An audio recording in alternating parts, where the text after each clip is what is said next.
दुसरा एक महत्त्वाचा विषय, काही दिवसापूर्वी समाज माध्यमांमध्ये एक क्लिप आली होती की मुंब्रा इथे अनधिकृत बांधकाम होत असताना एक टोळी तिथे खंडणी वसुलीसाठी गेली आणि त्यांना पळून लावण्यात आलं।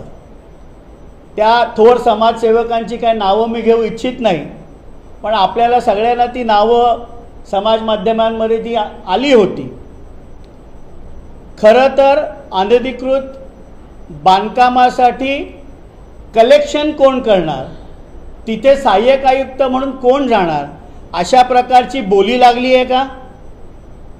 एक अधिकारी जो 28 फेब्रुवारीला निवृत्त झाला, ज्याच्या शैक्षणिक पात्रतेबद्दल कायम प्रश्नचिन्ह होतं, त्याची पात्रता नसताना वादग्रस्त अशी त्याची कारकीर्द राहिली, तो निवृत्त झाल्यानंतर त्याच्या जागी जाऊन या सर्व अनधिकृत बांधकामांकडनं कोण वसुली करणार याची जणू स्पर्धाच ठाणे महानगरपालिकेच्या अधिकाऱ्यांमध्ये लागली।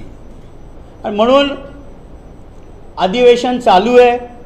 माझी आयुक्तांना विनंती आहे की मुंब्रा इथे सहारा सिटी असेल, खान कंपाऊंड असेल, इथे स्वतः आपण जा। म्हणजे त्या क्लिपमध्ये ज्या प्रमाणात मोठी अनधिकृत बांधकामं, जसं काही कॉम्प्लेक्सचं बांधकाम चाललं आहे अशा पद्धतीने त्या क्लिपमध्ये दिसत होतं। आणि असा गाड्यांचा कॉन्वॉय वसुलीसाठी तिथे गेलाय आणि त्यांना परत पाठवलं, अशा प्रकारचं ते व्हिडिओ होता। माझी आयुक्त सौरभ राव यांना विनंती आहे की केबिनमधनं बाहेर पडा, मुंब्र्याला जाऊन स्वतः अनधिकृत बांधकामाची आपण पाहणी करा। आपले खालचे अधिकारी केवळ वसुलीच्या मागे लागले आहेत आणि या निमित्ताने अधिवेशन चालू आहे।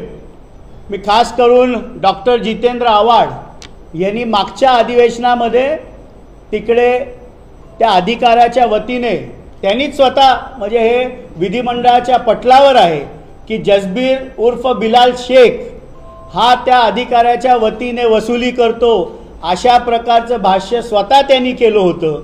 आता मात्र तो त्यांच्या पक्षात गेल्यामुळे तिथे जाऊन फेसबुक लाईव्ह करण्याचं धारिष्ट्य आमदार जितेंद्र आव्हाड दाखवणार नाहीत, पण ह्या अधिवेशनामध्ये देखील त्यांनी जसबीर उर्फ बिलाल शेख आणि ही टोळी जी तिथे खंडणी मागायला अनधिकृत बांधकामांकडनं गेली होती याच्यावर आवाज ते उठवणार का, हा माझा त्यांना प्रश्न आहे।